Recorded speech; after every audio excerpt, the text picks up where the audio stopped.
ಇವತ್ತು ಏನು ನಮ್ಮ ಕನ್ನಡಿಗರ ವಿರುದ್ಧ ಕರ್ನಾಟಕದ ವಿರುದ್ಧ ಕನ್ನಡ ಹಾಡುಗಳನ್ನ ಕರ್ನಾಟಕದಲ್ಲಿ ಕೇಳದೆ ಇನ್ನೆಲ್ಲರೂ ಬೇರೆ ಕಡೆ ಕೇಳಕ್ಕಾಗತ್ತಾ ನಾವು? ಸೋನು ನಿಗಮ್ ಅಂತ ಒಬ್ಬ ಅವಿವೇಕಿ ದುರಹಂಕಾರಿ ಇವತ್ತು ನಾರ್ತ್ ಇಂಡಿಯಾದಲ್ಲಿ ಆತನನ್ನ ಮೂಸು ನೋಡ್ತಾ ಇಲ್ಲ.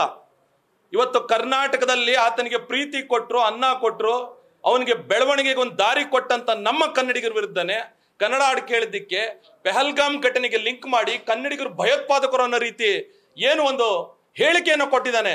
ಈ ಮೂರ್ಖನನ್ನ ಕನ್ನಡ ಚಿತ್ರರಂಗದಿಂದ ಬ್ಯಾನ್ ಮಾಡಬೇಕು. ಜೊತೆಗೆ ಬನ್ನಿ, ಇನ್ನು ಮುಂದೆ ಯಾವುದೇ ಖಾಸಗಿ ಕಂಪನಿಗಳಾಗಿರ್ಬೋದು ಅಥವಾ ಖಾಸಗಿ ಶಿಕ್ಷಣ ಸಂಸ್ಥೆಗಳಾಗಿರ್ಬೋದು, ಇವತ್ತು ನಾವು ಚಲನಚಿತ್ರ ವಾಣಿಜ್ಯ ಮಂಡಳಿಗೆ ಬಂದಿದ್ದೀವಿ. ಇವತ್ತು ಈ ಲೆಟರ್ನ ಕೊಡ್ತಾ ಇದೀವಿ ಅವರಿಗೆ. ಯಾವುದೇ ಚಲನಚಿತ್ರ ನಿರ್ಮಾಪಕರು, ಯಾವುದೇ ಚಲನಚಿತ್ರದವರು ಈತನನ್ನ ಕರ್ಸೇನಾರು ಹಾಡು ಹೇಳಿದ್ರೆ ನಿಮ್ಮ ಚಿತ್ರ ಯಾವುದೇ ಕಾರಣಕ್ಕೂ ರಿಲೀಸ್ ಮಾಡೋದಕ್ಕೆ ಅವಕಾಶ ಕೊಡೋದಿಲ್ಲ ನಾವು. ಇನ್ನು ಮುಂದೆ ಅವನು ಕರ್ನಾಟಕಕ್ಕೆ ಬರಲಿ, ಬಂದಿಲ್ಲಿ ನಾವು ಕೊಡೋಂಥ ಭಿಕ್ಷೆ ತಿನ್ಕೊಂಡು ಹೋಗ್ಲಿ, ಆದ್ರೆ ನಮ್ಮ ಕನ್ನಡ ಚಿತ್ರರಂಗದಲ್ಲಿ ಆತನ ಯಾವುದೇ ರೀತಿಯಾದ ಚಟುವಟಿಕೆಗಳಲ್ಲಿ ಪಾಲ್ಗೊಳ್ಳುವಂತಿಲ್ಲ ಅಂತ ಹೇಳಿ ನಾವು ಸಮಸ್ತ ಕನ್ನಡಿಗರ ಪರವಾಗಿ ನಮ್ಮ ಯುವ ಕರ್ನಾಟಕ ವೇದಿಕೆಯಿಂದ ಚಲನಚಿತ್ರ ವಾಣಿಜ್ಯ ಮಂಡಳಿಗ ಅಧ್ಯಕ್ಷರು ಇವತ್ತು ಏನು ಬಾಂಬೆಗೆ ಹೋಗಿದ್ದಾರೆ, ಅವ್ರ ಪರವಾಗಿ ಉಪಾಧ್ಯಕ್ಷರಿಗೆ ಕೊಡ್ತಾ ಇದೀವಿ. ಏನಾದ್ರೂ ನಾಳೆ ದಿನ ಸೋನು ನಿಗಮ್ ಕನ್ನಡ ಚಲನಚಿತ್ರ ರಂಗದ ಸಂಬಂಧಪಟ್ಟಂತ ಹಾಡುಗಳಲ್ಲೋ ಇನ್ನೊಂದಕ್ಕೂ ಏನಾದ್ರು ಅದಕ್ಕೆ ಹೊಣೆ ಬಂದು ಭಾಗವಹಿಸಿದ್ರೆ ಅದಕ್ಕೆ ನೇರ ಹೊಣೆ ಕನ್ನಡ ಚಲನಚಿತ್ರ ವಾಣಿಜ್ಯ ಮಂಡಳಿ ಆಗುತ್ತೆ, ಇಲ್ಲಿ ಅಧ್ಯಕ್ಷರಾಗ್ತಾರೆ. ಹಾಗಾಗಿ ಇವತ್ತು ಅವರಿಗೆ ನಾವು ಕೊಡ್ತಾ ಇದೀವಿ ಈ ಒಂದು ನಮ್ಮ ಒಂದು ಮನವಿಯಲ್ಲ, ಇದು ಒತ್ತಾಯ. ಯಾವುದೇ ಕಾರಣಕ್ಕೂ ಇಂಥ ಒಬ್ಬ ಅವಿವೇಕಿ ಕನ್ನಡಿಗರ ವಿರುದ್ಧ ಈ ರೀತಿ ಒಂದು ಕರ್ನಾಟಕದಲ್ಲಿ ಕನ್ನಡ ಕೇಳದೆ ಇನ್ನೇನು ಕೇಳ್ತಾರೆ? ಅವನಿಗೆ ನೇಮು ಫೇಮು ಬಂದಿರತಕ್ಕಂಥದ್ದು ನಮ್ಮ ರಾಜ್ಯದಲ್ಲಿ, ಅವನನ್ನು ಮೂಸು ನೋಡಲ್ಲ ಅವ್ರ ರಾಜ್ಯದಲ್ಲಿ.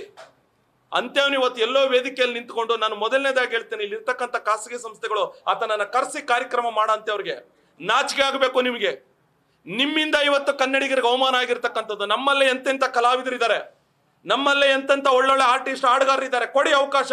ಕೋಟ್ಯಾಂತರ ರೂಪಾಯಿ ಕೊಟ್ಟವನ್ನ ಕರೆಸಿ ನಮ್ಮ ವಿರುದ್ಧ ನಮ್ಮನ್ನೇ ಬೈಯೋದಕ್ಕೆ ಕರೆಸ್ತಾ ಇದ್ದೀರಾ ಆತನನ್ನ. ಹಾಗಾಗಿ ಸಂಪೂರ್ಣವಾಗಿ ಆತ ಇನ್ನು ಕನ್ನಡ ಚಿತ್ರರಂಗದ ಯಾವುದೇ ವಿಚಾರಗಳಲ್ಲಿ ಭಾಗಿಯಾಗಕೂಡ್ದು. ಅವನು ಕ್ಷಮೆ ಕೇಳಿದ್ರು ಆ ಕ್ಷಮೆನೂ ನಾವು ಅಕ್ಸೆಪ್ಟ್ ಮಾಡಲ್ಲ ಸರ್. ಇದು ನಮ್ಮ ಅಂತಿಮವಾದ ಹೋರಾಟ. ಕ್ಷಮೆ ಕೇಳಿದ್ರೆ ಇಲ್ಲಿ ಯಾರೋ ಬೈದ್ ಬಿಡೋದು. ಮೊದಲು ಯಾರೋ ಸಣ್ಣ ಪುಟ್ಟ ಇಲ್ಲಿ ರೋಡಲ್ಲಿ ನಿಂತ್ಕೊಂಡು ಕನ್ನಡಿಗರನ್ನ ಬೈದ್ಬಿಟ್ಟು ಹೋಯ್ತಾ ಇದ್ರಿ. ಈಗ ದೊಡ್ಡ ದೊಡ್ಡ ಸೆಲೆಬ್ರಿಟೀಸು ಕನ್ನಡಿಗರನ್ನ ಟಾರ್ಗೆಟ್ ಮಾಡ್ತಾ ಇದ್ದೀರಾ ನೀವು. ನಾವೇನ್ ಮಾಡಿದೀವಿ? ಕನ್ನಡ ಕೇಳೋದು ತಪ್ಪ ಹಾಗಾದ್ರೆ? ಹಾಗಾಗಿ ಇವತ್ತು ನಾವು ಕನ್ನಡ ಚಲನಚಿತ್ರ ವಾಣಿಜ್ಯ ಮಂಡಳಿಗೆ ಬಂದಿದ್ದೀವಿ. ನಮ್ಮ ಯುವ ಕರ್ನಾಟಕ ವೇದಿಕೆಯಿಂದಲೂ ಸಹ ನಾವು ಅಧ್ಯಕ್ಷರನ್ನ ಭೇಟಿ ಮಾಡಿ ಅವ್ರಿಗೆ ಮನವಿ ಕೊಡ್ತಾ ಇದ್ದೀವಿ. ಮುಂದಿನ ದಿನಗಳಲ್ಲಿ ಏನಾದರೂ ಯಾವುದೇ ಕನ್ನಡ ಚಲನಚಿತ್ರಕ್ಕೆ ಸಂಬಂಧಪಟ್ಟಂಗೆ ಆತರ ಬಂದು ಆತನಿಂದ ಹಾಡ್ಸೋದೋ ಇನ್ನೊಂದೋ ಮಾಡೋದು, ಸಂಗೀತ ನಿರ್ದೇಶಕರು ಅರ್ಜುನ್ ಜನ್ನಿ ಅವರೇ, ಹರಿಕೃಷ್ಣ ಅವರೇ, ಅಜನೀಶ್ ಲೋಕನಾಥ್ ಅವರೇ, ಇನ್ಯಾರ್ಯಾರಿದ್ದೀರ ಕನ್ನಡ ಚಿತ್ರರಂಗದಲ್ಲಿ ಸಂಗೀತ ನಿರ್ದೇಶಕರು, ಆತನಿಂದ ಏನಾದ್ರು ಹಾಡಾಡ್ಸಿದ್ರೆ ನೇರ ಹೊಣೆ ನೀವು ಹಾಕ್ತೀರಾ.